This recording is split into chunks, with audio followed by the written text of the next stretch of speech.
టాలీవుడ్ లో చాలా కాలంగా తెరకెక్కుతున్న మోస్ట్ అవైటెడ్ క్రేజీ చిత్రాలు హరిహర వీరమలు కూడా ఒకటి. పవన్ కళ్యాణ్ హీరోగా దాదాపు 4 ఏళ్లకు పైగా చిత్రీకరణ జరుపుకుంటున్న ఈ చిత్రం షూటింగ్ జరుపుకోవడానికే నానా తంటాలు పడుతున్నది. ఈ సినిమా తర్వాత మొదలైన మూవీస్ కూడా షూటింగ్ పూర్తి చేసుకుని విడుదలైపోయాయి. కానీ హరిహర వీరమలు మాత్రం ఇంకా తెరకెక్కుతూనే ఉంది. దానికి సవాలక్ష కారణాలున్నాయి. అందులో ముఖ్యంగా పవన్ రాజకీయాల్లో బిజీ అవడమే అని చెప్పొచ్చు. కానీ ఎలాగైనా సరే ఈ సినిమాను పూర్తి చేసి సెప్టెంబర్లోగా విడుదల చేయాలని చిత్ర బృందం ప్రయత్నం చేస్తున్న విషయం తెలిసిందే. ఇక క్రిష్ దర్శకత్వంలో తెరకెక్కుతున్న ఈ చిత్రం నుండి కొన్ని కారణాల వల్ల దర్శకత్వ బాధ్యతల నుండి తప్పుకోగా ఆ బాధ్యతలని జ్యోతి కృష్ణ తీసుకున్నాడు. ఇదిలా ఉండగా తాజాగా హరిహర వీరమలు టీజర్ రిలీజ్ కాగా ఆడియన్స్ నుండి మిశ్రమ స్పందన తెచ్చుకుంది. ఇక హరిహర వీరమలు టీజర్ ఫ్యాన్స్ దగ్గర నుండి మంచి రెస్పాన్స్ ని అందుకుంది. టీజర్ లో కథకి సంబంధించిన అంశాలన్నీ చెప్తూ మెల్లిగా పవన్ కళ్యాణ్ రివీల్ చేసిన విధానం బాగుంది.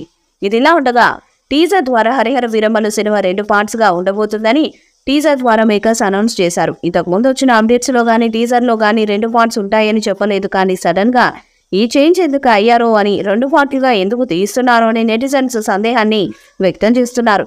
ఎందుకంటే ఈ సినిమా లేట్ అయ్యే కొద్దీ సినిమాపై అంచనాలు తగ్గుతున్నాయని కొందరు అంటున్నారు. అయితే ట్రేడ్ విశ్లేషకుల అభిప్రాయం ప్రకారం ఈ సినిమా 2 పార్ట్స్ గా తెరకెక్కుతుండడం పట్ల 2 కారణాలు ఏవైనా ఉండొచ్చేమోనని సమాచారం. మొదటిది, ఈ సినిమా బడ్జెట్. 4 సంవత్సరాలుగా తెరకెక్కుతున్న ఈ సినిమా బడ్జెట్ 200 కోట్లు అనుకోగా ఇప్పుడు 300 కోట్ల దాకా అయ్యే అవకాశం కనిపిస్తోంది. అందుకే 2 భాగాలుగా తీస్తే కాస్త ఎక్కువ డబ్బులు వెనకేసుకోవాలని మేకర్స్ చూస్తున్నట్టుగా తెలుస్తుంది. ఇక ఈ సినిమా లెంత్ కూడా ఇప్పటికే 3.5 గంటలు దాటిందంట. కాబట్టి కథ మరో గంట పాటు డివిడి పెంచి 2 భాగాలుగా రిలీజ్ చేసే ప్లాన్ చేస్తున్నారని తెలుస్తుంది. ఈ వార్తలపై క్లారిటీ రావాలంటే మేకర్స్ తెలియజేయాలి. హరిహర వీరమల్లు సినిమాను గత 4 సంవత్సరాల కిందటి స్టార్ట్ చేశాడు క్రిష్. అయినప్పటికీ ఆ సినిమాకి సరైన డేట్స్ ఇవ్వకపోవడంతో ఆ సినిమా రిలీజ్ అనేది పోస్ట్ పోన్ అవుతూ వస్తుంది. ఇక ఇది మరి లేట్ అవుతుందనే ఉద్దేశంతో ఆ సినిమా నుంచి క్రిష్ తప్పుకున్నట్టుగా సమాచారం అయితే వస్తుంది. ఇక దాంతో ఈ మూవీని డైరెక్ట్ చేసే డైరెక్టర్ ఎవరనే దాని మీద చాలా రకాల వార్తలైతే వస్తున్నాయి. హరిహర వీరమల్లు మూవీని 17వ శతాబ్దం నాటి మొఘలాయులు, కుతుబ్షాహీల సామ్రాజ్యాల నేపథ్యంలో సినిమాను తెరకెక్కిస్తున్నారు. ఇందులో మొఘలాయుల కాలం నాటి బందిపోటు దొంగగా పవన్ కళ్యాణ్ కనిపించబోతున్నాడు. 2 డిఫరెంట్ టైం పీరియడ్స్ లో ఈ కథ సాగుతుందని సమాచారం. జాతీయ అవార్డు గ్రహీత తోట తరణి ఆధ్వర్యంలో హైదరాబాద్ లో వేసిన భారీ సెర్చ్ లో పవన్ కళ్యాణ్ పై కీలక సన్నివేశాలను చిత్రీకరించారు.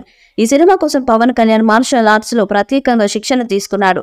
పవర్ స్టార్ అభిమానులకు హై ఫీస్ టీచర్ల సినిమాను తీర్చిదిద్దుతున్నారట. ఈ సినిమాను తెలుగు, హిందీ, తమిళ, కన్నడ, మలయాళ భాషల్లో రిలీజ్ చేయనున్నారు. మరి పవర్ స్టార్ అభిమానులు ఎంతగానో ఎదురు చూస్తున్న ఈ మూవీ ఎంత భారీ సక్సెస్ ను అందుకుంటుందో చూడాలి. మరి ఈ వీడియోపై మీ అభిప్రాయాన్ని కామెంట్ బాక్స్ లో తెలియజేయండి. వీడియో మీకు నచ్చితే లైక్ చేయండి, షేర్ చేయండి, కామెంట్ చేయండి. మరిన్ని అప్డేట్స్ కోసం మన ఛానల్ ని సబ్స్క్రైబ్ చేయండి. అలానే పక్కన ఉన్న గంట సింబల్ ని గట్టిగా కొట్టండి.